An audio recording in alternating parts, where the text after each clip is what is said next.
Buenos días, Dios le bendiga, gloria a Dios. Bueno, alabado sea el Señor. Damos gracias a nuestro Dios por la oportunidad que nos da cada día de poder servirle, de poder llevar a otras personas la palabra de Dios, hermano. Tenemos que hablar la palabra, tenemos que predicar, hermano. No podemos quedarnos callados como creyentes, como hijos de Dios.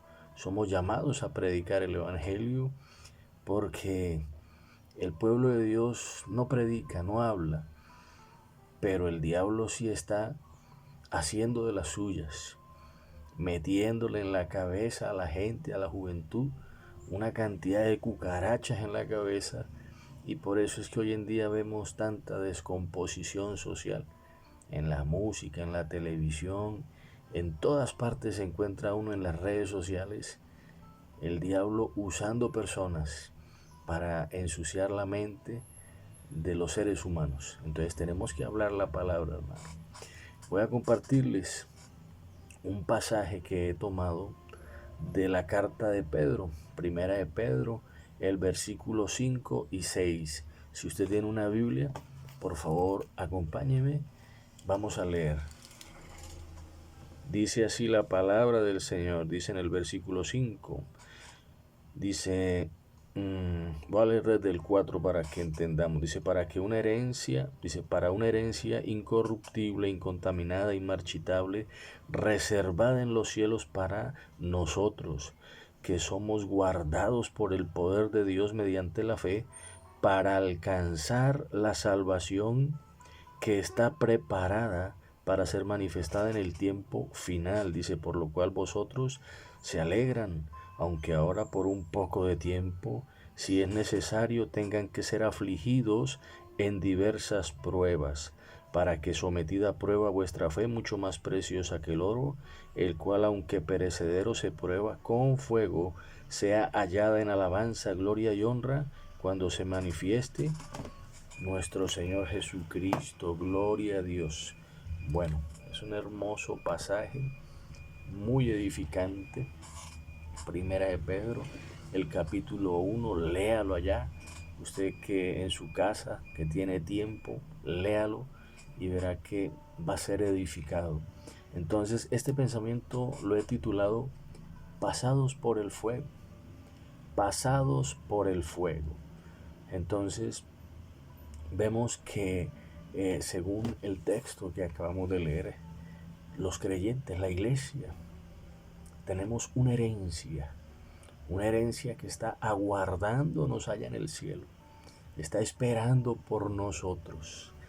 Pero entonces quiero comenzar diciendo que la historia del pueblo de Israel, desde que es libertado de la esclavitud de Egipto y todo lo que pasó después de que salió de la esclavitud, su paso por el desierto, las batallas que tuvieron, las guerras que tuvieron, hasta que llegaron allí a Canaán a ocupar la tierra prometida de una manera alegórica. Allí se ve representada la vida del creyente, del cristiano. Un creyente que en un principio es libertado. Todo creyente es libertado del pecado.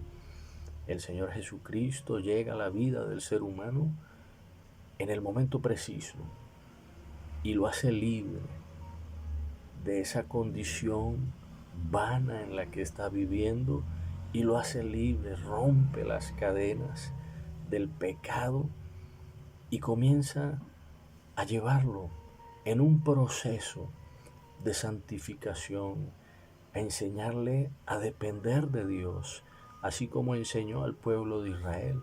Comenzamos a atravesar por desiertos, a tener luchas, a tener batallas, a tener victorias, a enfrentar diferentes situaciones en nuestra vida, a través de las cuales Dios comienza a formar nuestro carácter hasta que lleguemos a la meta, allí, a heredar, a recibir aquello que el Señor nos ha prometido. Y dice que somos guardados mediante la fe, somos guardados por el poder de Dios mediante la fe. O sea que mientras permanezcamos ahí, en el camino de la fe, somos guardados por el poder de Dios.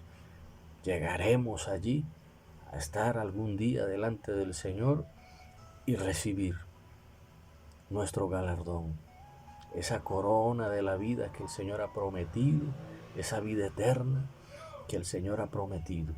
Entonces vemos ahí en el versículo 6 algo, dice en el versículo, dice, por lo cual vosotros se alegran. Nosotros nos alegramos. Claro que sí, es motivo de alegría saber que nos aguarda una herencia grandiosa. Todo cristiano, todo creyente, eso es lo que anhelamos. Nos gozamos, nos alegramos de saber que esas promesas que el Señor nos ha dado, un día las vamos a recibir. Que nuestro cuerpo mortal, dice en Filipenses 3, será transformado en un cuerpo glorioso, así como el de nuestro Señor Jesucristo. Eso es motivo de alegría, hermano, que estaremos allí en la presencia de nuestro Dios, que reinaremos con Él, que seremos reyes y sacerdotes, que estaremos con Él por la eternidad. Eso es motivo de alegría, que heredaremos la vida eterna. Dice que al finalizar la carrera, que el fin de nuestra fe, obtendremos la salvación de nuestras almas. El fin de nuestra carrera es la salvación de nuestras almas, hermano.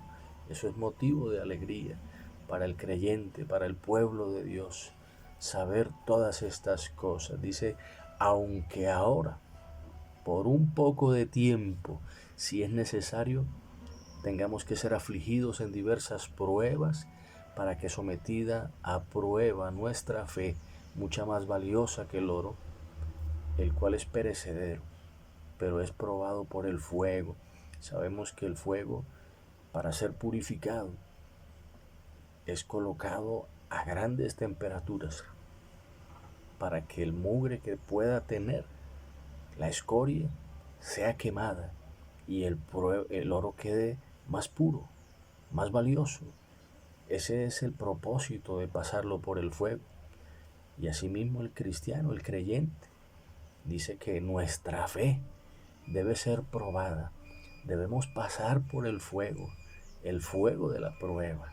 Entonces, hoy en día, muchas personas, lastimosamente, creyentes, tienen una fe que no es sana, no es una fe genuina. Acabamos de pasar por una pandemia en el mundo entero, donde prácticamente no pudimos seguir congregándonos por un tiempo, donde nos tocó quedarnos encerrados en nuestras casas, y ya pues ha pasado ese tiempo. Ahora volvimos a las congregaciones, ahora podemos nuevamente hacer nuestros servicios en la iglesia, y dejamos de ver a mucha gente. Muchas personas dejaron de congregarse, muchas personas volvieron al mundo, se volvieron atrás, no las volvimos a ver. Entonces esta prueba fue como una especie de colador, donde muchos se quedaron, no soportaron la prueba, Cuando todo anda bien, gloria a Dios, aleluya. Mucha gente vive un evangelio mediocre, aman a los que los aman solo de boca, pero cuando son exigidos, flaquean, se quiebran, no vuelven a la iglesia, dejan de orar, pierden su confianza en el Señor. Entonces, dice la palabra de Dios, que el fuego de la prueba, el fuego de la aflicción, tiene un propósito: sacar de nosotros, del creyente, una fe genuina, una confianza en Dios total, una dependencia de Dios total. Dios permite las aflicciones para ver qué hay en el corazón de su pueblo. Si realmente nuestra confianza está en Él o no. Para eso es que son las pruebas, las aflicciones. Y el Señor Jesucristo dijo, en el mundo tendrán aflicción, en el mundo van a sufrir, van a ser perseguidos, van a padecer malos momentos. Pero dice, no teman, yo he vencido al mundo. Entonces, también allí dice en Santiago 1, 2, 3, dice, el capítulo 1 dice, hermanos míos, gócense profundamente cuando se encuentren en diversas pruebas, sabiendo que la prueba de vuestra fe produce paciencia. En diversas pruebas. El pueblo de Dios es probado de diferentes maneras. Muchas personas vemos que están padeciendo enfermedades. Yo en el tiempo de la pandemia me enfermé. Duré como 15 días padeciendo, realmente me golpeó durísimo la enfermedad. Tanto así que creí que me iba a morir, porque los últimos 4 días tuve un dolor impresionante en la espalda que no me dejaba dormir. Pero le doy la gloria a Dios que en ese tiempo mirábamos los servicios por internet, nos reuníamos con mi familia aquí en la iglesia y hacíamos altares familiares, y mientras estuve enfermo me arrodillaba a orar pidiéndole al Señor misericordia, y Dios en su misericordia me prolongó la vida, es la verdad, porque yo creía que me iba a morir. Pero mucha gente tiene una actitud equivocada en medio de la prueba. En lugar de aferrarse al Señor, comienzan a renegar, comienzan a quejarse, y lo que hacen es que se alejan. Señor, si tú estás conmigo, ¿por qué me pasa esto? Y comienzan a renegar de Dios y no aceptan las pruebas, no aceptan la aflicción, toman la actitud equivocada. Y dice el apóstol, gócense, alégrense. Debemos aprender, hermano, a tener la actitud correcta en medio de las aflicciones. Mire lo que dice aquí el apóstol, que nos gocemos, que enfrentemos la prueba con gozo, con alegría, que confiemos en Dios. Dice en otro pasaje, dice, si alguno está triste, si alguno está afligido, si alguno está pasando por una situación dura, cante alabanzas. En lugar de quejarse, hombre, fortalezcase en el Señor. Métase allá en el secreto, háblele al Señor. Señor, ayúdame, Señor, fortaléceme, Señor, aumenta mi fe. Señor, tu palabra dice que tú no nos dejarás ser tentados más de lo que podemos resistir. Señor, tu palabra dice que tú nos guardarás sin mancha, sin pecado. Busque de Dios y verá que esa prueba se pasa como en una nube, hermano.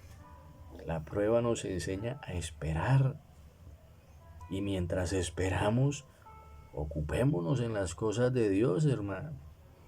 Le dice Pablo a Timoteo, ocúpate en la lectura, ocúpese en la lectura, ocúpese en la oración, en conocer más de lo que dice la palabra de Dios. Llénese del conocimiento de Dios, predique el evangelio, involúcrese en la iglesia. Recordemos una situación que pasaron los apóstoles, los discípulos del Señor, en una tormenta. Iban con él en una barca y se levantó una tempestad terrible que ellos, atemorizados, pensaron, siendo pescadores la mayoría de ellos, pensaron que se iban a hundir porque las olas cubrían la barca, y comenzaron a llamar al Señor, levántate que nos hundimos. ¿Y cuál fue la actitud del Señor? Él estaba tranquilo, su confianza estaba en Dios, y reprendió a aquellos hombres diciéndoles, hombres de poca fe, porque temen. Si yo voy con ustedes, la palabra de Dios dice, aunque pases por las aguas, no te ahogarás. Y si por el fuego no arderá en ti, tengamos confianza en el Señor, hermano. Que la prueba, cuando la pasamos de la mano del Señor, vamos sobrados, hermano.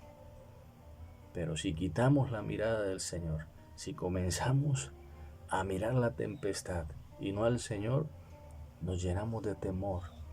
Y por eso es que mucha gente termina por fuera de los caminos del Señor. Mucha gente termina echándose para atrás, volviendo al mundo, alejándose del Evangelio. Entonces, hermano, tengamos confianza en el Señor, durmamos tranquilos, creyendo que Dios tiene el control de todo y que Él no nos va a desamparar. Amén. Dios me lo bendiga, que tengan un excelente día.